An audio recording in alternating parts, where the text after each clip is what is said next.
Good morning, students. So today we will revise our chapter number 7, that is control and coordination. Let's focus.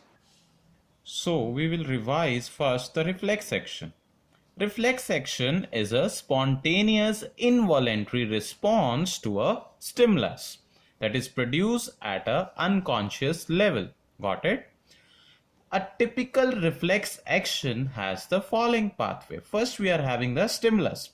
That stimulus is received by the receptor organ. Got it? Now, receptor organ will further give the stimulus, or we can say information, to the sensory nerve. Then sensory nerve will provide that information to the spinal cord.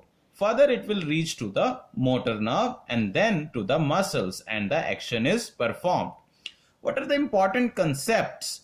We are having the first action, that is the involuntary action. Now I will tell you what is involuntary action. Involuntary muscular actions are performed by the animal, or we can say the humans, without its will.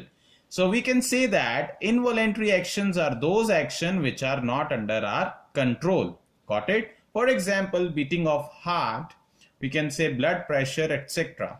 What are voluntary actions? Voluntary muscular actions, they are performed by the animal with its will, or we can say any actions which are performed and which are under the control of humans or animals, they are called the voluntary action. For example, walking in a straight line, or we can say riding a bicycle, etc. Now we will revise here that what is reflex arc. Reflex arc is the pathway undertaken by the nerve impulses from the receptor to the effector organ during a reflex action. Simply we can say that reflex arc is a pathway which is taken by the reflex action. It involves the 5 structures. We are having the receptors.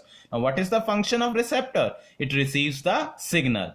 What are the sensory nerves they are doing? These nerves, they carry the sensory information towards the central nervous system. And central nervous system, it controls the decision making process. Whatever the decision has to be taken, it is taken by the central nervous system.